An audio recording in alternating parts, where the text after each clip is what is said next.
Hello and welcome to Rajya Sabha Television. You're watching The Big Picture with me, Frank Rausen Pereira. Terrorism, secure borders of the United States and the friendship between Prime Minister Narendra Modi and United States President Donald Trump were the main topics that dominated both the leaders' speeches at the mega Howdy Modi event in Houston, Texas. Prime Minister Narendra Modi on Sunday addressed Indian Americans at the Howdy Modi event in Houston along with Donald Trump.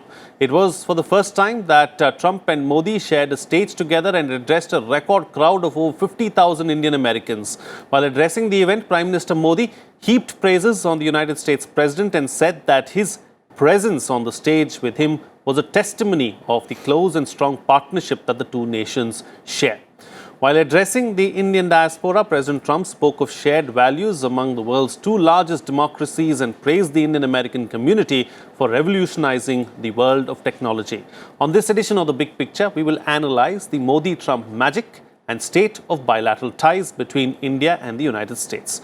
Joining me on the program today are Sriram Chaulia, Dean, Jindal School of International Affairs, Ashok Sajjanhar, former ambassador, and Brigadier Vinod Anand, retired Senior Fellow, Vivekananda International Foundation. Thank you to all my guests for joining me on this edition of The Big Picture. Ambassador, I'd like to begin the program with you. Of course, the Indo-US relationship is in a good place right now. Our friendship has grown by leaps and bounds. But talking about friendship, what about the friendship of the two leaders, Prime Minister Modi and President Donald Trump? Well, I think it's in a very, as the relations between the two countries, friendship between the two leaders is also in a very sweet spot. This was actually speculated by some as not being the case till some time ago. Because when President Trump came to office in January 2017, after that there were two meetings that year. In June 2017 when Prime Minister Modi went there and he had it was a very good meeting, very good discussions, very good outcomes. And after that there was a meeting in Manila in November 2017 on the sidelines of the East Asia Summit. That apparently didn't go all that well. And for the whole of next year after that, there was hardly any meeting. There was no meeting between the two of them till they met in a trilateral format in Buenos Aires on the sidelines of the G20. So I think people started saying that, the energy of the relationship and the bond that existed between Prime Minister Modi and Mr. Obama, because during the 2 years that they were together, they met 9 times and 3 summits. But I think over the last 3 months, the two leaders have met 3 times. So I think in terms of the number of interactions, that has been significant and substantial. And equally, if not more importantly, is the body language and the bonhomie and the chemistry between the two. And I think this was visible in a full display yesterday. Because although President Trump got a little delayed getting to the venue because he was getting a briefing on the flooding situation there. But he came, and after that, I think there was no stopping the two of them. As you mentioned yourself, Mr. Modi was, in his praise of, while introducing President Trump, he was very high words of praise, which were equally reciprocated by President Trump himself, both for Prime Minister Modi as well as for the Indian American community. Sure. So I think the relationship between the two leaders signifies the very strong, vibrant and dynamic state of relations between the two countries. All right. We'll come to the bilateral relationship in just a bit, but still focusing on Prime Minister Modi and President Trump. Sriram Chaulia, the ambassador was talking about body language, was talking about the words of praise that were heaped on each other. But if you look at President Trump's, history, and if you look at his presidency, it seems a little difficult for other world leaders to get along with him like Prime Minister Modi has done. What is the reason for that, do you think?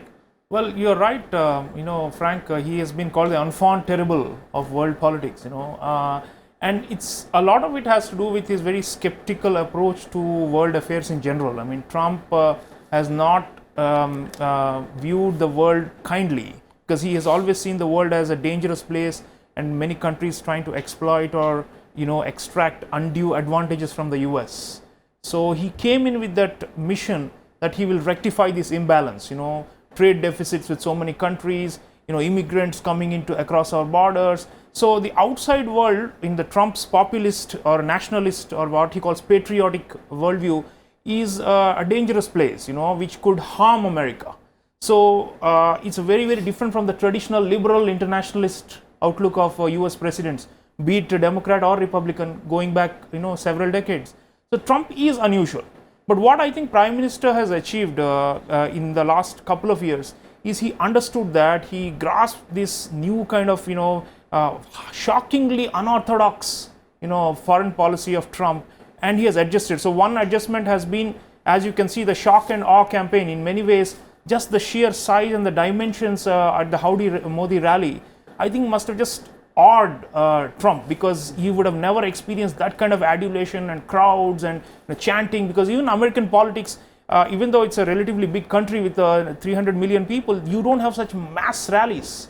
So I think one is, and Trump is also renowned for a very king-size ego. So burnishing those things, we have done those tactfully.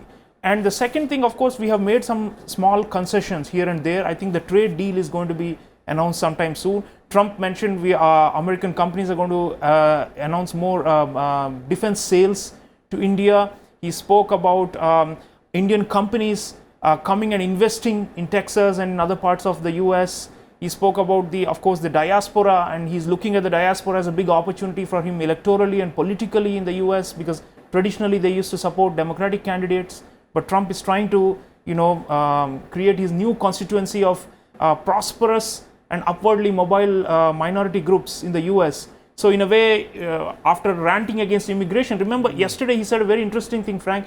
He attacked illegal immigrants coming from Central America via Mexico. But then he said, I'm doing it in order to support you people, Indian Americans and Asian Americans who are legal immigrants.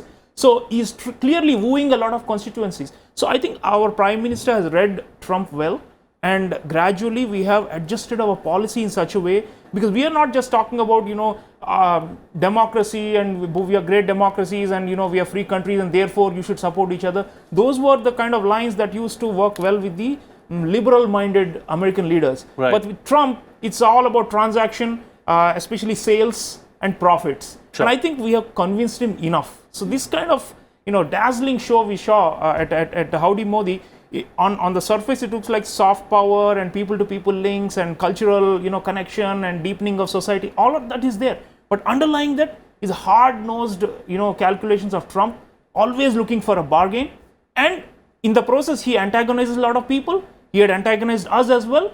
But I think we have worked him around, Sure. So that's the big turnaround that has happened. On this particular issue and taking that particular aspect forward, Brigadier, the issue of securing borders. Now, President Trump also spoke about it, said that he's working towards securing the borders, like the professor just pointed out, to ensure that the legal immigrants get their due. But we here too are working towards securing our borders. So that's where, we have shared interests, and that's something that Howdy Modi spoke about as well. When he made these remarks, he received standing applause from the audience on securing borders, because that's common to India, because we've been receiving a lot of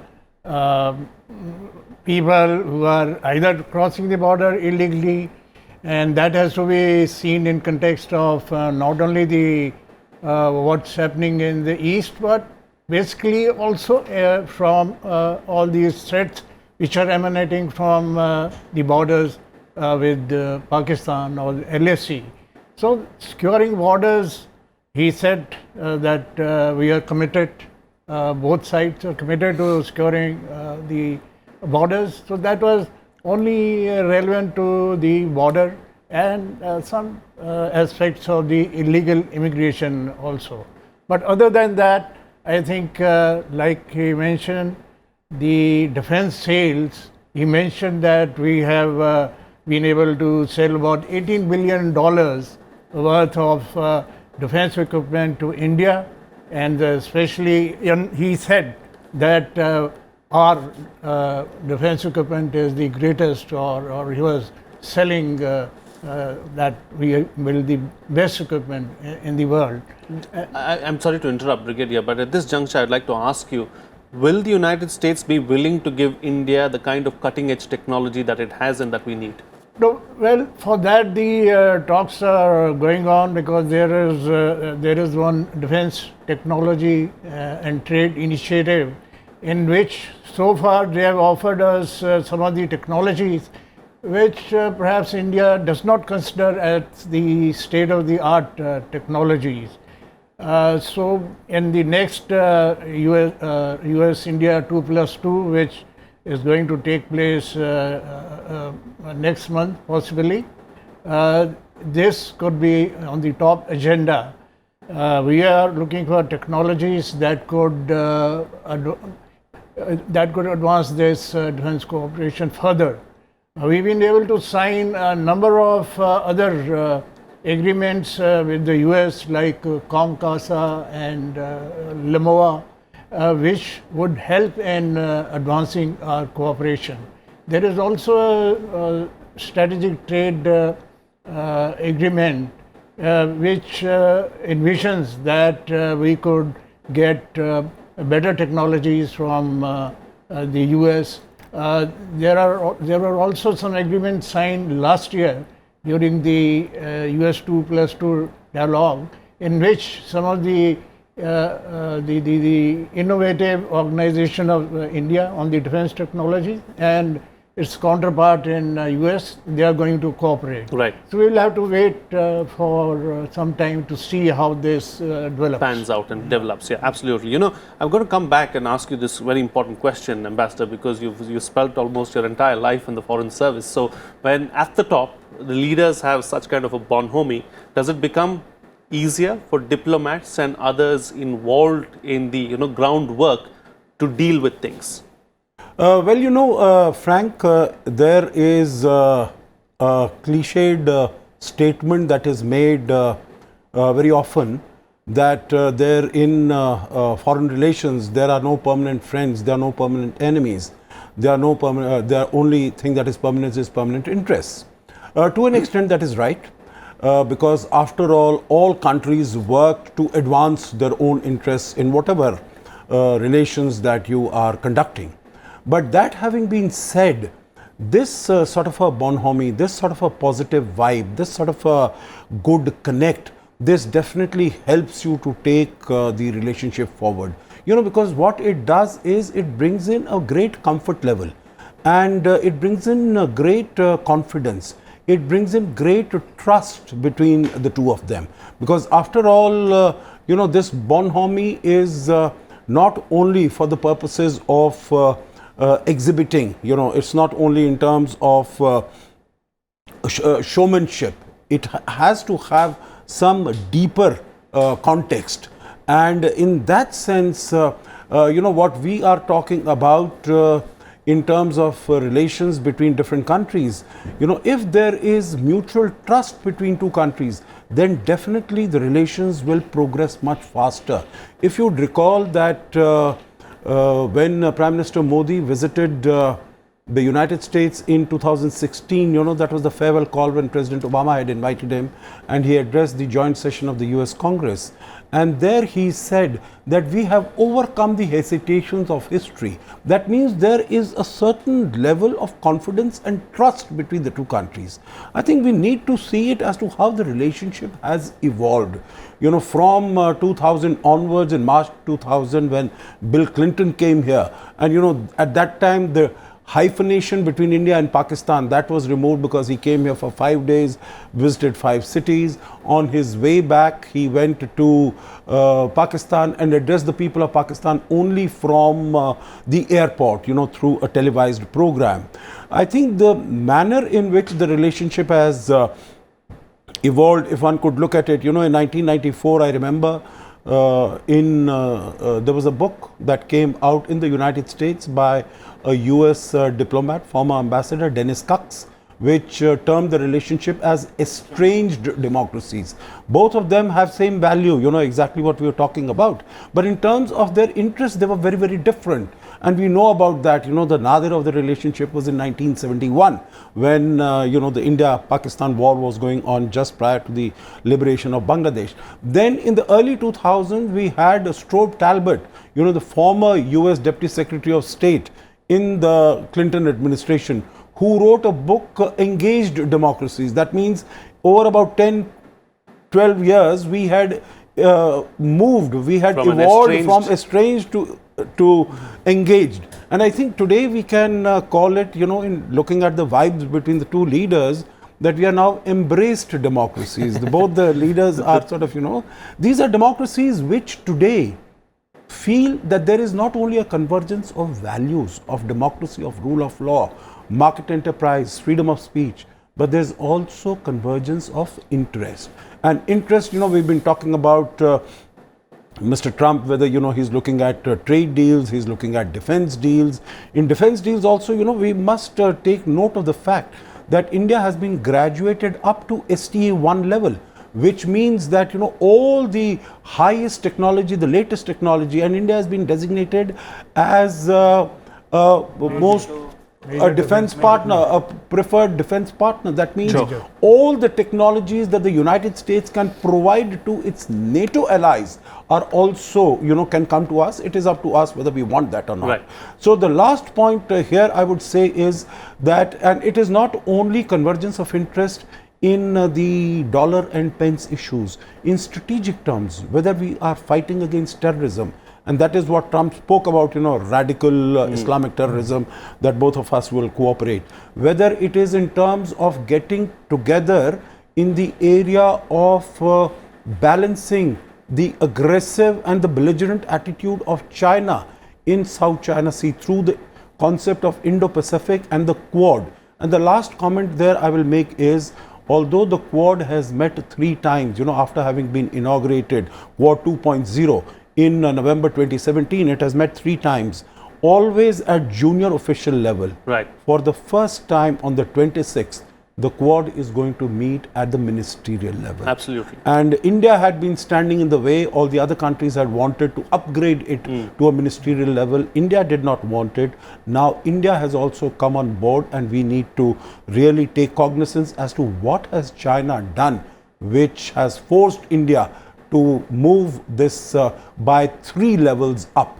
So I think in both in strategic as well as business, energy, trade, defense, commerce, in all these areas, I think there are great synergies that are evolving. Absolutely. Now, so is there something that we need to be wary of, Professor Chawla? Because at the end of the day, President Trump is known to change his mind very quickly and known to change his policies also equally quickly. So is that something that we need to be concerned about? Yeah, he is temperamental, but more aptly, I think he is opportunistic. I don't think he's a very principled, as I said, not based on moral or liberal values and that kind of thing. He's mostly looking at, what we call transactionalist. What can I gain from this exchange with this country? So in that sense, one cannot be sure whether there's a long-term shift towards completely, embracing India as a major strategic partner, because he does have this Afghan extrication business, and if Indian Americans can help him for the elections, so does pulling out of Afghanistan. That's in fact even a bigger clincher for him, because he will say, what Bush started, what Obama could not end, I finally finished, and I brought the boys back home. So I think that's the kind of mindset he is in. And as we move towards the election, you will not be surprised if he again toys with this so-called some kind of a way to appease the Pakistanis to some extent. But I think overall, as we are looking ahead, once we have the trade deal under the belt, he is likely to make less and less noises, because his style, if you study Trump, it has always been cry your throat hoarse first, attack a country and say, you're a tariff king and you're being unfair to us, and then mellow down a little bit and say, okay, let's do a practical deal. And then once the deal is done, he stops harassing that country. You see, Japan is the best example. Initially, he was very angry with Japan, another treaty ally of the US, in fact, much more important formally than India is in their alliance system. And he says, no free lunch. The Japanese are exporting all kinds of stuff to us, not buying enough American goods. I'm not going to accept it, tariffs, slap. And what Shinzo Abe did, the Japanese Prime Minister, was, like Modi, craftily working the wheels of the Trump administration, found allies within the system, and also, built a personal bonhomie with Trump, and overcame or tried to assuage some of his, most hardline instincts. And then what happens? He says, now we are signing a separate bilateral trade deal with Japan. So once that is on the table, I think Trump is a very, very political animal. He's only looking at primarily trade and immigration are his two big issues on the basis of which he got elected. So other, the geostrategic ambassador was mentioning, countering China, counterbalance. I don't think those matter much to Trump. There are people in the US system who still think along those lines, and we have been working with those people. But Trump himself, the populist faction, mainly they're looking for quick wins. So I think we have to be wary about that, but it's okay, because end of the day, we cannot control an American president's mind, right? Right, sure. What is within our hands, within our control, I think we are putting the best foot forward. Howdy Modi was actually, a demonstration. Just imagine, Trump is a populist, right? He believes in people against the establishment. Right. Now he's looking at 60,000 people, and Prime Minister Modi is saying, this is my family, and I want you all to, to meet President Trump. And he's referring to the masses of India, 130 crores. So that kind of thing is, I think, going to cut across, because Trump is a kind of figure who says, oh wow, he's a strong leader. Sure. He's a very folksy kind of way. He labels people. This is a weak leader. He said Justin Trudeau is weak and he's a liar, the Canadian Prime Minister. He has never said that about Modi, because he looks at the mass support that our Prime Minister has. So if you look at that, we have put in the kind of show that will not just have an impression, and Trump is a very impressionistic guy. Right. So that we are psychologically, I think we have understood him, we're playing with him. But more importantly, I think the concrete economic issues, once those are settled, I think it will be on a glide path, and we will not face huge embarrassments or hurdles like the so-called mediation offer on Kashmir and all that. Even Right. though however much the Pakistanis try, I think we are past that stage. Right. Ambassador, I'll just come to you in just a bit. I'll just get the Brigadier's thoughts as well on this particular issue, talking about, tricky and issues that could cause or pose some kind of a thorn in the flesh in the bilateral relationship. Do you believe that the S-400 deal with Russia at some point could be a problem? Well, that's been already said by Trump, that the CAATSA, that is the sanctions, he is not going to allow us to buy from Russia the S-400 Triumph anti-ballistic missile and air defense system. But India is going ahead with it, and I think with this interaction now that has been done, since it's not come up anytime since we concluded that deal, possibly there is a chance that the Americans or President Trump might overlook it. But we have to get that, because it is very, very necessary because of the missile threat to us from any of our adversaries in the neighborhood. So to that extent, I feel that we need to continue to work on Trump, Right. to get this deal finalized. So far, I think after a bit of initial kind of objections, and nothing much has been heard. But we need to be very careful. Absolutely. All right. Closing comments now from all my guests, starting first with you, Ambassador. Yes, please. Okay, I just wanted to make one comment on what Professor Cholia said, or two comments. One is, it's, very well known that Mr. Trump is very unpredictable. So I think everyone was watching very, very carefully if he is going to sort of, say something which might be uncomfortable for India, for the Prime Minister. And I think one must thank him that, he really played according to the script, and he sort of, was really did not say anything at all which would sort of, ruffle feathers the other way. So notwithstanding his unpredictability, he was quite, played by the script, on the ball. He was very much on the ball. So I think that went off well. As far as China is concerned, I think China is something that is very close to Mr. Trump's heart, because this is one issue. We know how Mr. Trump has been able to polarize the Russian society down the middle. whether it is not only the Democrats, but it is the media, it is the think tanks, it is the business, on one issue or the other, they are very staunchly opposed to him. Even many of the Republicans are very staunchly opposed to him. The one issue on which the whole, the US community, whether it is, yes, Democrats, Republicans, Congress, business, media, everyone is with him and has been with him since he first put the tariffs on $250 billion of imports coming in from China.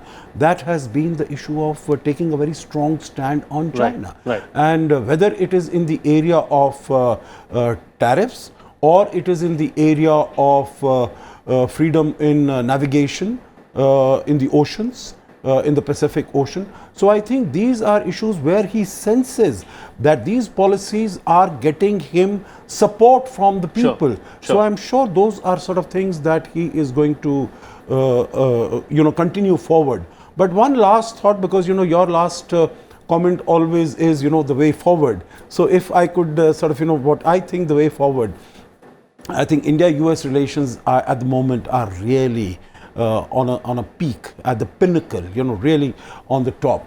And the challenge for us would be to sustain it at that level, to keep there so that they don't slide down. There are sort of no problems. If you are able to give him a trade deal, if you are continue to have the defense which we need, I think it's a good win-win proposition. And if he's able to reinstate the GSP preferences that were withdrawn from us in June, so then I think there is a give and take, there is a benefit for both of us. And on that same, both on the issue of dollars and pence, as well as on strategic matters, we are able to give satisfaction to each other, then I think this relationship will continue to flourish and continue to soar. Absolutely. Professor? Well, I will say that, energy trade, we missed mentioning that is also now booming, and Trump especially lauded the fact that Texas, which is the heart of the energy shale revolution in the US, that they are exporting more and more to India, and he mentioned that it will also give you a stable source of supply for your energy security. That's important too. And lastly, I will say that just looking at Howdy Modi as a whole, I'm saying statecraft and stagecraft, the two really intermeshed, and it's really a 21st century phenomenon, should be studied by every person who is interested in diplomacy and foreign relations.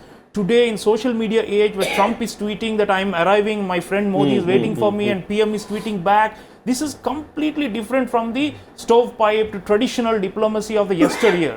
So I think for public relations, this is very good. And for the feel-good factor, it's very good. But as panelists said, it is much more than just symbolism. We have gone a long way. And this relationship, if we can prevent further damage due to these populist currents and hold the line for another 4 years or 8 years, I think long-term this relationship will still have a lot of legs to run forward. Absolutely. And Brigadier, close the show for us with your concluding remarks. No, there is only one point which we had missed out, and that was that during his speech he mentioned about holding a tri-service exercise, military exercise for first time, because so far we are holding joint exercises with the army, with the navy, with the air force, as also special forces. Now for the first time he announced that next month, and this was in his speech, that there will be exercise Tiger Triumph, which will be held, and he was also he underlined that this is also a good name to have. So that will again increase our defense cooperation. He also expanded it to include that we are going to also cooperate in space, and you know that the ISRO and NASA is cooperating on these issues, and I think these are some of the defense and security issues based on which we can advance our cooperation and strengthen it further. Absolutely. All right, then on that note, I'll call it a wrap on this edition of The Big Picture. Thank you to all my guests for joining me on the program and putting things into perspective for us. In the words of the ambassador, 25 years ago, we were in a estranged relationship. A few years later, we started engaging more, and now the India and the United States our embraced friends. With that, I'll call it a wrap on this edition of The Big Picture. See you again next time.